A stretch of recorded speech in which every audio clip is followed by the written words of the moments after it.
राजस्थान की धरती पर सूरज आग के गोले की तरह उगता था और जब तक अस्त होता तब तक धरती को एक विशाल तंदूर में बदल चुका होता था। इसी धरती के एक कोने में बसा था गांव सूखापुर। गांव की पहचान अब उसके नाम से नहीं बल्कि उसकी प्यास से थी। खेतों की मिट्टी में गहरी भयावह दरारें पड़ चुकी थीं, मानो धरती ने पीड़ा से अपना सीना चीर लिया हो। गांव के एकमात्र तालाब का तल किसी बूढ़े व्यक्ति की झुर्रियों वाली त्वचा जैसा दिखता था और कुओं ने दशकों पहले ही दम तोड़ दिया था। हवा में धूल और निराशा घुली हुई थी। इसी निराशा के बीच गांव के आखिरी छोर पर एक छोटा सा कच्चा घर था। इसकी दीवारें मिट्टी और गोबर से लिपी हुई थीं, जिन पर समय ने अपनी कहानियां लिख दी थीं। छत खपरेल की थी, जो गर्मी और धूल को रोकने की नाकाम कोशिश करती थी। इस घर में हरी अपनी पत्नी शांति और अपनी दो मासूम बेटियों मीना और रीना के साथ रहता था। हरी कहने को तो किसान था, पर उसकी किसानी अब सिर्फ उसकी पहचान का हिस्सा थी, कर्म का नहीं। जमीन थी, पुरखों की दी हुई विरासत थी, पर उस पर उगाने के लिए सिर्फ एक चीज की कमी थी, पानी। हरी की आंखों में सपने थे, लेकिन वे भी उसकी जमीन की तरह ही सूखे और बंजर हो चुके थे। उसे अपने दादाजी की बातें याद आती थीं। दादाजी बताते थे कि कैसे उनके जमाने में इन्हीं खेतों में बाजरे और ग्वार की फसलें छाती तक ऊंची हो जाती थीं। कैसे गांव की गायें शाम को जब घर लौटती थीं तो उनके खुरों से उठी धूल भी गीली मिट्टी की सौंधी महक लिए होती थी। दादाजी हर साल फाल्गुन महीने में खाटू श्याम जी के निशान ध्वज को लेकर पैदल यात्रा पर जाते थे। लौट कर आते तो उनकी आंखों में एक दिव्य चमक होती और उनकी जुबान पर बाबा श्याम की कृपा के अनगिनत किस्से। वे कहते थे, हरी याद रखना, दुनिया जब सारे दरवाजे बंद कर दे तब भी एक चौखट हमेशा खुली रहती है, मेरे श्याम की चौखट। हरी ने यह बात अपने दिल में पत्थर की लकीर की तरह बैठा ली थी। वह भी हर साल, चाहे कैसी भी परिस्थिति हो, नंगे पैर गांव से खाटू धाम तक की यात्रा करता। उसकी प्रार्थना हमेशा एक ही होती थी, हे तीन बाणधारी, हे हारे के सहारे, अपनी कृपा की एक बूंद इस सूखी धरती पर भी बरसा दो। मेरे खेतों को फिर से जीवन दे दो, मेरी बेटियों के चेहरे पर मुस्कान लौटा दो। लेकिन ऐसा लग रहा था कि बाबा उसकी सुन नहीं रहे थे। ये 5वां साल था जब मानसून ने सूखापुर से मुंह फेर लिया था। अब खेत में कुछ बोने का मतलब था अपनी बची खुची जमा पूंजी और उम्मीद दोनों को मिट्टी में दफन कर देना। गांव के लगभग सभी पुरुष रोजी रोटी की तलाश में जयपुर, दिल्ली जैसे बड़े शहरों की ओर पलायन कर गए थे। गांव में रह गई थीं सिर्फ औरतें, बच्चे और बूढ़े और हरी जैसे कुछ जिद्दी लोग। एक रात जब बाहर गर्म हवाएं चल रही थीं और झींगुरों की आवाज भी उदास लग रही थी, शांति ने टूटी चारपाई पर बैठे हुए पूछा, हरी अब कैसे चलेगा? घर में अनाज का आखिरी दाना भी खत्म होने को है। मीना और रीना को देखो, दिन ब दिन सूखती जा रही हैं। गांव के दूसरे बच्चे नए कपड़े पहनते हैं, हमारी बेटियों के कपड़ों में पैबंद लग चुके हैं। उसकी आवाज में सालों की थकान और निराशा घुल चुकी थी। हरी ने कोई जवाब नहीं दिया। वह घर के छोटे से आंगन में बैठा आसमान को घूर रहा था, जहां तारे तो थे पर चांद की रोशनी भी फीकी लग रही थी। वह उन तारों के बीच अपने श्याम बाबा को ढूंढ रहा था। क्या करूं शांति, उसने देर बाद एक गहरी सांस छोड़ते हुए कहा। यह जमीन मेरे दादाजी की आत्मा है, इसे छोड़कर चला गया तो मैं खुद को कभी माफ नहीं कर पाऊंगा। जमीन तब काम आती है जब वह पेट भर सके, शांति ने कड़वाहट से कहा। उसकी सहनशीलता अब जवाब दे रही थी। अब तो लगता है कि बाबा श्याम भी हमसे रूठ गए हैं। शायद हमारी भक्ति में ही कोई कमी रह गई है। उसके मन में एक भयानक पाप जैसा विचार कौंधा। शायद खाटू श्याम जी सिर्फ महलों और मंदिरों में बसते हैं। शायद उनकी कृपा इन सूखी दरिद्र जमीनों तक पहुंचते पहुंचते दम तोड़ देती है। यह सोचते ही उसे खुद से घृणा हुई, पर उसकी लाचारी इतनी बड़ी थी कि वह अपने ही मन में उठ रहे सवालों के आगे बेबस था। अगली सुबह सूरज की पहली किरण के साथ ही हरी ने एक कठोर निर्णय ले लिया था। उसकी आंखों में रात भर का जागा हुआ दर्द और एक अनचाहा संकल्प था। उसने शांति से कहा, शांति अब और नहीं, मैं शहर जाऊंगा, कुछ भी काम करूंगा, मजदूरी करूंगा, पर अपनी बेटियों को और भूखा नहीं देख सकता। शांति ने राहत की सांस ली, पर उसकी आंखों में पति के बिछड़ने का डर भी साफ दिख रहा था। हरी ने अपनी एक पुरानी धोती और कुर्ते को एक छोटी सी गठरी में बांधा। घर से निकलते हुए उसने एक आखिरी बार अपने बंजर खेत को देखा। जमीन की दरारों में उसे अपने टूटे हुए सपने दिखाई दे रहे थे। तभी उसकी छोटी बेटी 5 साल की रीना दौड़ती हुई आई और उसका पैर पकड़ लिया। बाबा आप कहां जा रहे हो? हरी के गले में आंसुओं का गोला अटक गया। वह झुका और रीना को अपनी गोद में उठा लिया। काम पर जा रहा हूं बेटा, तुम्हारे लिए अच्छे अच्छे खिलौने और कपड़े लाऊंगा, उसने रूंधे गले से कहा। उसने रीना को अपने सीने से ऐसे लगाया जैसे अपनी बची खुची सारी उम्मीद को उसमें समेट लेना चाहता हो। उस मासूम चेहरे में उसे एक पल के लिए बाबा श्याम की झलक दिखी और उसके मन से एक आखिरी टूटी हुई प्रार्थना निकली, बाबा, मुझे माफ करना। यह जमीन तुम्हारी ही अमानत थी, पर मैं इसे ऐसे नहीं छोड़ना चाहता था। बस अपनी बेटियों के लिए जा रहा हूं। और फिर भारी कदमों से हरी ने शहर की ओर जाने वाली कच्ची सड़क पर अपने कदम बढ़ा दिए। अपने पीछे वह एक सूखा गांव, एक टूटा हुआ परिवार और एक लगभग मर चुका विश्वास छोड़ आया था। उसे नहीं पता था कि यह यात्रा उसे कहां ले जाएगी, और क्या सच में उसके श्याम बाबा उसके पीछे पीछे आ रहे थे, या उन्होंने हमेशा के लिए उसका साथ छोड़ दिया था। शहर, हरी ने कहानियों में सुना था कि शहर सपनों को पूरा करता है, पर जब वह धूल और धुएं से भरे जयपुर के रेलवे स्टेशन पर उतरा तो उसे लगा जैसे वह किसी और ही दुनिया में आ गया हो। गांव की शांति और धीमी गति के विपरीत यहां हर चीज भाग रही थी, गाड़ियां, लोग और समय। गाड़ियों के हॉर्न, लोगों का अंतहीन शोर और हर चेहरे पर एक अजीब सी जल्दी थी। इस विशाल और अजनबी भीड़ में हरी ने खुद को एक तिनके की तरह महसूस किया, जो बस हवा के एक झोंके पर कहीं भी बहता जा सकता था। शहर में उसका एक दूर का रिश्तेदार रहता था, जिसने उसे अपने पास बुला तो लिया था, पर उसकी मदद भी सीमित ही थी। कुछ दिनों की भागदौड़ के बाद हरी को एक बड़ी इमारत के निर्माण स्थल, कंस्ट्रक्शन साइट पर दिहाड़ी मजदूरी का काम मिल गया। काम बेहद थकाऊ और अपमानजनक था। सुबह सूरज निकलने से पहले उठना और देर शाम तक ईंटें ढोना, सीमेंट की भारी बोरियां उठाना और तपती धूप में लोहे के सरियों से जूझना। बदले में दिन के अंत में उसे इतने पैसे मिलते कि मुश्किल से 2 वक्त की रोटी और अपने रिश्तेदार के कमरे का किराया निकल पाता।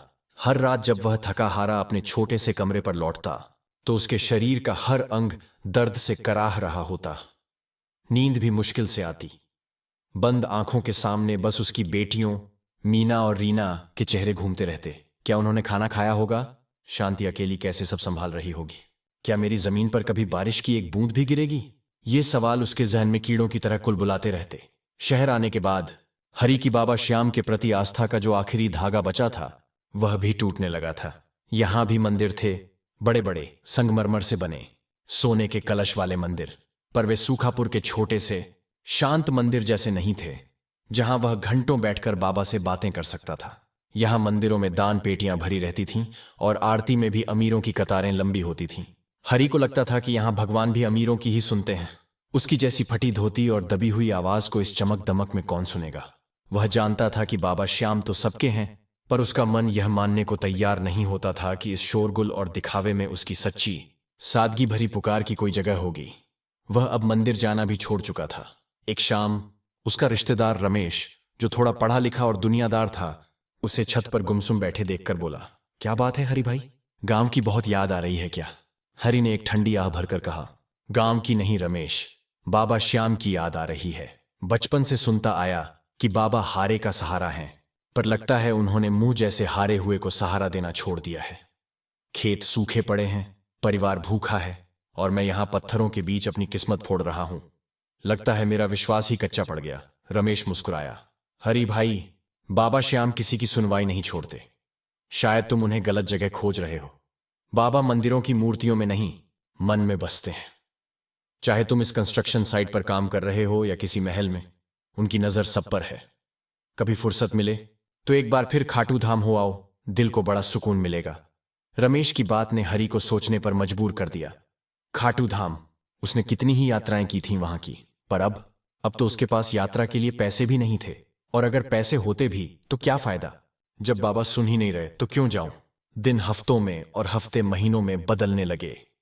हरी का शरीर तो शहर के कठोर जीवन का आदी हो रहा था, पर उसकी आत्मा दिन ब दिन सूखती जा रही थी। वह काम पर जाते हुए अक्सर एक छोटे से मंदिर के सामने से गुजरता, जहां लाउडस्पीकर पर खाटू श्याम जी के भजन बजते रहते थे। तू क्यों घबराता है, तेरा श्याम से नाता है। पहले तो वह इन भजनों को अनसुना कर देता, पर धीरे धीरे उसके कदम वहां खुद ब खुद रुकने लगे। भजनों के बोल उसके बचपन की यादें ताजा कर देते। दादाजी की कहानियां हों, खाटू धाम की निशान यात्राएं, और वो अटूट विश्वास। एक दिन कंस्ट्रक्शन साइट पर दोपहर के भोजन के समय पास में काम कर रहे एक दूसरे मजदूर ने कहा, भाई, फाल्गुन का महीना आने वाला है, खाटू धाम में बाबा का मेला लगेगा, बड़ी धूम रहती है वहां, सुना है? उस मेले में जाने वाले की हर मुराद पूरी होती है। हरी के कानों में यह बात किसी बिजली की तरह कौंधी। फाल्गुन मेला। यह तो वही समय था जब उसके दादाजी यात्रा पर जाते थे। उसके मन में एक सूखी नदी में अचानक आई बाढ़ की तरह एक लहर उठी, पर अगले ही पल वह लहर निराशा के पत्थरों से टकराकर शांत हो गई। मेरे पास पैसे कहाँ हैं बाबा, उसने मन ही मन कहा, और न ही शरीर में इतनी हिम्मत बची है कि पैदल जा सकूं। उसने अपनी दिहाड़ी का हिसाब लगाया। परिवार को पैसे भेजना भी जरूरी था। जो थोड़े बहुत पैसे बचते उनसे खाटू तक का किराया भी पूरा नहीं होता। विश्वास और निराशा के बीच हरी का मन एक पेंडुलम की तरह लगातार झूल रहा था। उस रात उसे एक अजीब सपना आया। उसने देखा कि उसकी बेटी मीना अपने छोटे छोटे हाथों से सूखी फटी हुई जमीन पर पानी डालने की कोशिश कर रही है। वह एक छोटे से लोटे से पानी डालती और जमीन उसे तुरंत सोख लेती। मीना रोते हुए कह रही थी, बाबा देखो ना, धरती मां की प्यास ही नहीं बुझ रही। हरी की नींद टूट गई। वह पसीने से लथपथ था। उस सपने ने उसे अंदर तक हिला दिया। उसे लगा यह कोई साधारण सपना नहीं है, यह बाबा का ही कोई इशारा है। यह उसकी बेटी की पुकार नहीं, बल्कि उसकी आत्मा की पुकार थी। उसने उसी क्षण फैसला कर लिया। अगले दिन उसने रमेश और अपने साथी मजदूरों को बताया कि वह फाल्गुन मेले में खाटू धाम जाना चाहता है। सब हैरान रह गए। कैसे जाएगा हरी? पैसे कहाँ हैं? और काम भी छूट जाएगा। हरी ने एक नई और दृढ़ आवाज में कहा, पैदल जाऊंगा, जैसे बचपन में दादाजी के साथ जाता था। चाहे कितने दिन लगे, चाहे कितने कष्ट हों, मैं एक बार, बस एक आखिरी बार बाबा को पुकारूंगा। अगर इस बार भी बाबा ने नहीं सुना तो समझ लूंगा कि शायद मेरी किस्मत में यही लिखा है। यह किसी मजबूत विश्वास की घोषणा नहीं थी। यह उसकी हताशा में उपजी एक अंतिम कोशिश थी, एक आखिरी जुआ। उसके पास अब खोने के लिए और कुछ बचा भी नहीं था। उसने अपनी बची हुई दिहाड़ी में से ज्यादातर पैसे गांव भेज दिए, और जो थोड़े बहुत 150 रुपये बचे थे उन्हें अपनी धोती के कोने में कसकर बांध लिया। उस रात जब शहर अपनी कृत्रिम रोशनी में नहाया हुआ था, हरी ने चुपचाप उसे छोड़ दिया। उसकी आंखों में अब नींद नहीं थी, सिर्फ खाटू धाम की एक धुंधली सी तस्वीर थी। वह जानता था कि यह सैकड़ों किलोमीटर का रास्ता आसान नहीं होगा, पर उसके पैरों में जैसे कोई अदृश्य शक्ति आ गई थी। वह चल पड़ा था, अपने मन के सारे सवालों को लेकर, अपने अंतिम विश्वास की डोर को थामकर, एक ऐसी यात्रा पर जहां उसे नहीं पता था कि बाबा श्याम उसे मिलेंगे या सिर्फ एक और निराशा। पर एक बात तय थी, यह यात्रा उसके जीवन का निर्णायक मोड़ साबित होने वाली थी। शहर के कोलाहल और धुएं को पीछे छोड़कर हरी अब राजस्थान की उन सुनसान तपती हुई सड़कों पर था जहां कभी उसके दादाजी चला करते थे। दिन में सूरज सिर पर आग बरसाता और रात की ठंड हड्डियों तक को गला देती। उसके पैरों में सस्ते चप्पल कुछ ही किलोमीटर में टूट गए। अब वह नंगे पैर चल रहा था। कंकड़ और पत्थर उसके तलवों में चुभते और जल्द ही उनमें छाले पड़ गए, जो कुछ समय बाद फूटकर घाव बन गए। शरीर हर कदम पर विद्रोह कर रहा था, पर मन में एक अजीब सी धुन सवार थी। खाटू धाम पहुंचना है। हर उगता सूरज और हर ढलती शाम उसे अपनी मंजिल की याद दिलाती थी। वह अक्सर रुककर आसमान की ओर देखता, किसी संकेत की तलाश में, पर उसे सिवाय नीले या नारंगी आसमान के कुछ नहीं मिलता। 3 दिन की लगातार यात्रा के बाद हरी की शारीरिक और मानसिक हिम्मत जवाब देने लगी थी। उसका शरीर बुखार से तपने लगा था और घावों से रिसता खून उसके हर कदम को एक यातना बना रहा था। उसने सड़क के किनारे एक बूढ़े नीम के पेड़ के नीचे सुस्ताने के लिए सोचा। उसने अपनी छोटी सी गठरी सिर के नीचे रखी और आंखें बंद कर लीं। शायद मैंने गलती की, वह सोचने लगा। शायद मुझे शहर में ही रहकर मेहनत करनी चाहिए थी। बाबा मुझसे बहुत दूर हैं। निराशा उसे फिर से अपने आगोश में ले रही थी। तभी उसे दूर से कुछ धीमे लयबद्ध स्वर सुनाई दिए। उसने आंखें खोलीं। उसने देखा कि धूल उड़ाता हुआ लगभग 20-25 लोगों का एक समूह उसी की दिशा में आ रहा था। उनके हाथों में नीले और केसरिया रंग के बड़े बड़े निशान, झंडे थे, जिन पर मोरपंखी और श्याम बाबा की तस्वीरें बनी थीं। वे सब एक सुर में गा रहे थे, हारे के सहारे आजा, तेरे भक्त पुकारे आजा। उनके चेहरों पर थकान थी, पर आंखों में एक अद्भुत तेज था। उनके कदम थके हुए थे, पर उनमें एक दिव्य ऊर्जा थी। जैसे ही वे हरि के पास पहुंचे, उनके जत्थे के मुखिया, एक बुजुर्ग व्यक्ति जिनकी दाढ़ी चांदनी की तरह सफेद थी और आंखों में एक गहरी शांति थी, रुक गए। बेटा कहाँ जा रहे हो? उन्होंने बड़ी ममतामयी आवाज में पूछा। खाटू धाम। हरि की आवाज थकान और दर्द से भर्राई हुई थी। जी बाबा, पर अब हिम्मत नहीं बची। बुजुर्ग मुस्कुराए। उनकी मुस्कान में पिता जैसी आत्मीयता थी। हिम्मत मत हारो बेटा, ये बाबा की राह है। यहां हिम्मत इंसान की नहीं, बाबा के नाम की चलती है। यहां हर कदम पर बाबा साथ होते हैं। हम भी खाटू धाम ही जा रहे हैं। आओ हमारे साथ चलो। जो रूखी सूखी रोटी हमारे पास है, मिलकर खाएंगे और बाबा का नाम लेते लेते रास्ता कट जाएगा। हरि को लगा जैसे तपते रेगिस्तान में किसी ने उसे पानी का घड़ा दे दिया हो। उसे लगा जैसे बाबा श्याम ने ही इन लोगों को उसके लिए भेजा हो। उसने अपनी छोटी सी गठरी उठाई और उन भजन मंडली के साथ हो लिया। ये लोग राजस्थान के अलग अलग गांवों से आए थे और खाटू श्याम जी के प्रति उनकी अटूट श्रद्धा थी। वे चलते भी जाते और भजन गाते जाते। उनके भजनों में इतनी शक्ति थी कि हरि को अपने पैरों का दर्द कम महसूस होने लगा। बरसों बाद उसे इन भजनों में एक अजीब सा सुकून मिला। उसके बचपन की यादें, दादाजी की बातें सब ताजा हो गईं। एक शाम जब वे एक छोटे से गांव के पास पड़ाव डालकर रात के लिए रुके, तो उस बुजुर्ग व्यक्ति जिनका नाम रामदास था ने हरि को अपने पास बुलाया। बताओ बेटा, क्यों इतने परेशान हो? चेहरे पर इतनी चिंता लेकर बाबा के दरबार में जाओगे तो बाबा भी दुखी हो जाएंगे। अपनी सारी बात बाबा को और मुझे उनका सेवक समझकर बताओ। हरि की आंखें भर आईं। उसने अपनी पूरी कहानी, अपनी सारी पीड़ा रामदास जी के सामने उंडेल दी। सूखे खेत, परिवार की गरीबी, शहर में मजदूरी का अपमान और कैसे उसका विश्वास डगमगा गया था। उसने बताया कि कैसे उसे लगने लगा था कि बाबा ने उसे छोड़ दिया है। रामदास जी ने ध्यान से सब कुछ सुना। फिर उन्होंने हरि के कंधे पर हाथ रखा। बेटा, बाबा कभी किसी को नहीं छोड़ते। तुम ही उनसे दूर हो गए थे। जब तुम्हारे खेत सूखे, जब तुम शहर गए, तब भी बाबा तुम्हारे साथ थे। वे तुम्हारी परीक्षा ले रहे थे। वे देखना चाहते थे कि मेरा भक्त सोने की तरह है या पीतल की तरह, जो जरा सी आंच में ही काला पड़ जाए। यह सब उनकी ही लीला थी, ताकि तुम उन्हें और करीब से जान सको। हरि की आंखों में आंसू आ गए। तो क्या क्या बाबा मेरी सुनेंगे? बाबा सबकी सुनते हैं, रामदास जी ने कहा। बस हमें सुनने के लिए मन और विश्वास के कान चाहिए। तुमने एक बड़ी गलती की, तुमने बाबा पर संदेह किया। पर सबसे बड़ी बात यह है कि तुम अपनी गलती मानकर वापस उनकी चौखट पर जा रहे हो। यह तुम्हारी आस्था की अग्नि परीक्षा है और मुझे विश्वास है कि मेरा श्याम अपने भक्त को कभी हारने नहीं देगा। अगली सुबह जब वे फिर से यात्रा पर निकले तो हरि के मन में एक नई ऊर्जा थी। उसके पैरों का दर्द अब कम महसूस हो रहा था। उसे लगा जैसे बाबा श्याम खुद उसके साथ चल रहे हों। भजन मंडली के साथ चलते हुए हरि ने महसूस किया कि उसका मुरझाया हुआ विश्वास फिर से जागृत हो रहा है। वह अब शिकायत नहीं कर रहा था, बल्कि बाबा से अपने संदेह के लिए क्षमा मांग रहा था। यात्रा के चौथे दिन वे एक ऐसे छोटे से गांव से गुजर रहे थे जो सूखापुर की तरह ही सूखे और अकाल से पीड़ित था। गांव के बाहर एक बहुत पुराना विशाल कुआं था, जिसके बारे में गांव वालों ने बताया कि यह पिछली 3 पीढ़ियों से सूखा पड़ा है। वह सिर्फ एक ढांचा था, एक भूली बिसरी याद। जैसे ही हरि और मंडली बाबा के जयकारे लगाते हुए और निशान लहराते हुए उस कुएं के पास से गुजरे, अचानक कुएं के भीतर से एक गहरी गड़गड़ाहट जैसी आवाज आई। सब चौंक गए। उत्सुकतावश वे कुएं के पास गए और जो देखा उस पर उन्हें अपनी आंखों पर विश्वास नहीं हुआ। कुएं के बिल्कुल नीचे, जहां सिर्फ सूखी मिट्टी और कंकड़ पत्थर थे, वहां से पानी का एक छोटा सा सोता फूट रहा था। पहले तो वह एक पतली धार थी, फिर वह मोटी हुई और देखते ही देखते कुएं के तल में साफ मीठा पानी भरने लगा। गांव वाले जो यह देख रहे थे दौड़कर आए। वे अपनी आंखों पर विश्वास नहीं कर पा रहे थे। यह कैसे हो सकता है?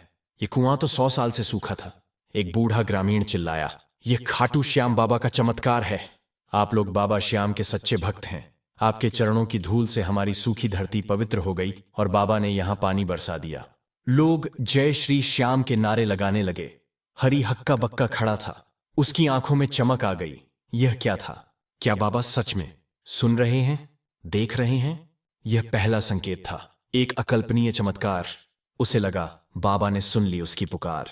यह चमत्कार सिर्फ उस कुएं के लिए नहीं था, यह हरि के सूखते विश्वास के लिए था। उसने वहीं जमीन पर घुटने टेक दिए और मन ही मन बाबा को प्रणाम किया। उसके होठों पर बरसों बाद एक सच्ची, निश्चल मुस्कान आई। बाबा, आप सच में हैं, आप मुझे कभी नहीं छोड़ते। कुएं के चमत्कार ने हरि के मन में आशा और विश्वास का एक ऐसा सागर भर दिया था, जिसकी लहरें अब उसके हर कदम को ऊर्जा दे रही थीं। भजन मंडली के साथ वह अंततः खाटू धाम की पवित्र भूमि पर पहुंच गया। फाल्गुन मेले की भव्यता देखने लायक थी। जहां तक नजर जाती इंसानों का समंदर दिखाई देता। लाखों श्रद्धालु रंग बिरंगे वस्त्र पहने, हाथों में अपनी अपनी निशान उठाए, जय श्री श्याम के जयकारे लगाते हुए मंदिर की ओर एक लय में बढ़ रहे थे। हवा में अगरबत्तियों, धूप और गेंदे के फूलों की मिलीजुली सुगंध घुल चुकी थी। ढोल नगाड़ों और भजनों की मधुर धुनें पूरे वातावरण में एक दिव्य ऊर्जा का संचार कर रही थीं। हरि को लगा जैसे वह किसी और ही लोक में, स्वर्ग में आ गया हो। ये वही जगह थी जहां उसके दादाजी उसे बचपन में उंगली पकड़कर लाते थे। यहां कोई चिंता नहीं थी, कोई सूखा नहीं था, कोई गरीबी नहीं थी। यहां बस अटूट विश्वास और प्रेम का सागर था, जिसमें हर कोई गोते लगा रहा था।